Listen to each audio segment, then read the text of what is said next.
Hi, good morning. மணி இப்போ 6:30. காலை எழுந்துச்சி வாசலை தெளித்து கோலம் போட்டாச்சு. இன்றைக்கி எங்கே போகிறோன்னா மீன் வாங்க போகிறோம்.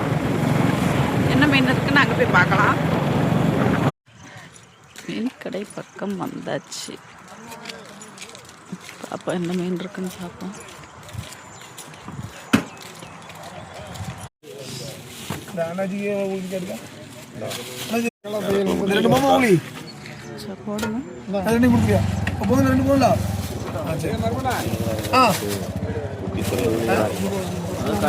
மீன் நேற்றுக்கு புயல்னால மீன் இல்லையா, மீனே கம்மியாக தான் இருக்குது. சாலை சரியில்லை.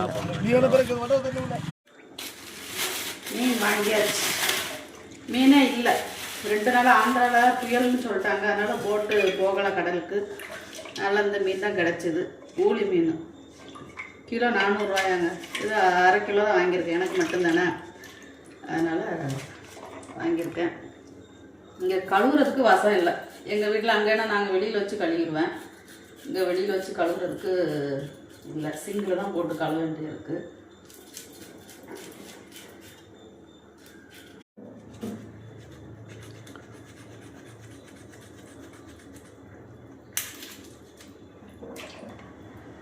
மீன் வாங்கி குழம்பு வச்சா இங்கே 2 குழம்பு வைக்க வேண்டியிருக்கு. எனக்கு மீன் குழம்பு, அவங்களுக்கு வேறு குழம்பு, வேறு எல்லாம் வைக்க வேண்டியிருக்கு. மீன் குழம்பு வச்சு அதை பொரித்து நீ அதுக்கு அவங்களுக்கு தனியாக வேறு குழம்பு வச்சு அதுக்கு ஒரு பொரியல் வச்சு என்ன பண்ணேன்னு தெரில.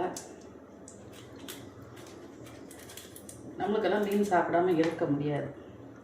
இதே 1 மாதம் ஆகுது கிட்டத்தட்ட மீன் சாப்பிடாம. மீன் சாப்பிட்ட உடம்ப இங்கே இப்போ மீன் சாப்பிடாம இப்படி இருக்கேன். மீன் சாப்பிட்டு வளர்ந்த உடம்பு இது. மீன் வெட்டியாச்சு. கழுவுறதுக்கு உப்பு, மஞ்சத்தூள் போட்டு லைட்டாக கழுவிக்கலாம்.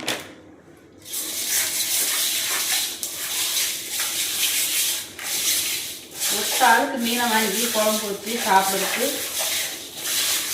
சோம்பேறியாகவே இருக்குது. ஆனால் சாப்பிடாம நம்ம வாய் இருக்க மாட்டேங்குது. என்ன பண்ண, சாப்பிட்டே ஆகும், வாய் கேட்குது. அதனால் என்ன போட்டு மீன் வாங்கி வச்சு மீனை குழம்பு வச்சு சாப்பிட்டா தான் நம்ம வாய் சும்மா இருக்கும்.